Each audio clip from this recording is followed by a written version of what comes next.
Friends, ఈరోజు అయితే చింత చిగురు కోడిగుడ్ల కర్రీ ఎలా చేసుకోవాలో చూపిస్తున్నాను. మీరు ఎక్కడ మిస్ కాకుండా అంతా చూసి వీడియో చూసి మీరు కూడా ఇలా వండుకోండి. ఈ నెల రోజులు చింత చిగురు కర్రీ చింత చిగురు వస్తుంది.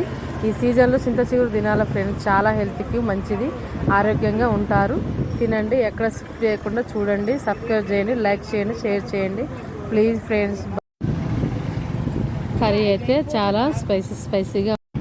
ఒక బౌల్ పెట్టుకొని 2 స్పూన్లు ఆయిల్ వేసుకోవాలి. వేసుకున్నాక పోపు గింజలు వేసుకోవాలి.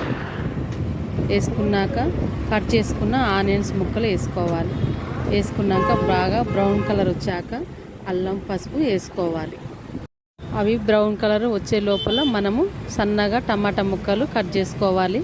కట్ చేసుకొని పక్కకు పెట్టుకోవాలి. ఆనియన్ ఇలా బ్రౌన్ కలర్ వచ్చేదాకా వేయించుకోవాలి. వేయించుకున్నాక ఇట్లా బ్రౌన్ కలర్ రావాలి.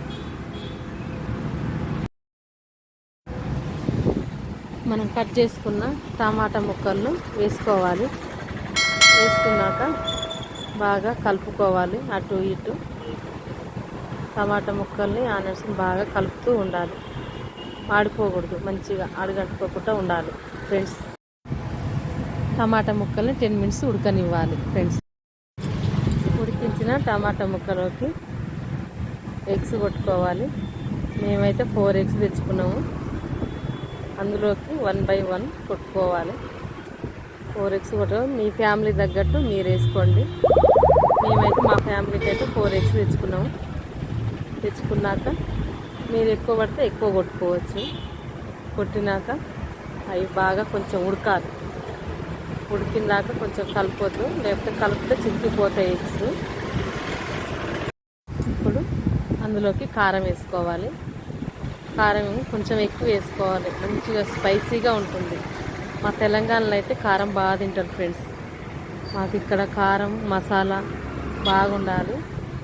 దాని తర్వాత దానిపైన కొంచెం మేమైతే చింత చిగురు తెచ్చుకున్నాము. చింత చిగురు అయితే ఈ కాలంలో న్యాచురల్ చింత చిగురు అండి. అది నెల రోజులు తినొచ్చు. ఆ చింత చిగురు ఏదున్నా అసలుకి ఎంత మంచిదంటే అది కెమికల్ లేకుండా న్యాచురల్గా పండిన చెట్టుకు అది చింత చిగురు చాలా మంచిదండి, హెల్త్కి చాలా మంచిది. అది మేము ఈ రోజే తెచ్చుకున్నాం ఫస్ట్ ఈ సంవత్సరంలో. చాలా బాగుంది ఫ్రెండ్స్. ఎగ్స్ చింత చిగురు ఉంటే సూపర్ ఉంటుంది అసలు. తీసుకున్న ఎగ్స్ బాగా ఉడకాలి. 2 మినిట్స్ ఉడుకుతాయి. ఇప్పుడైతే దీంట్లోకి మసాలా వేసుకోవాలి ఫ్రెండ్స్. మసాలా కర్రీ అయితే మస్తు స్మెల్ వస్తుంది అసలుకి, సూపర్ ఉంది ఫ్రెండ్స్. అసలుకి మస్తు బాగుంది. ఇప్పుడు చింత చిగురు ఎగ్స్ మంచిగా మెల్లగా కలుపుతూ ఉండాలి.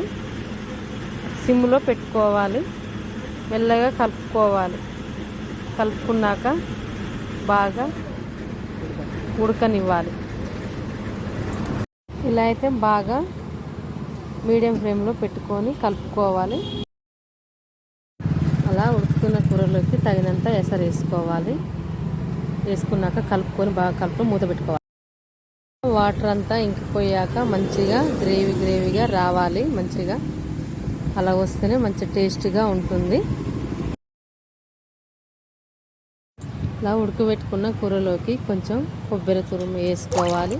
కొంచెం మసాలా వేసుకోవాలి. కొంచెం సాల్ట్ వేసుకోవాలి. చాలా టేస్టీగా స్పైసీగా ఉంటుంది ఫ్రెండ్స్. బాగా ఉంటుంది. లైక్ చేయండి, షేర్ చేయండి ప్లీజ్. సబ్స్క్రైబ్ చేయండి ఫ్రెండ్స్. Bye friends.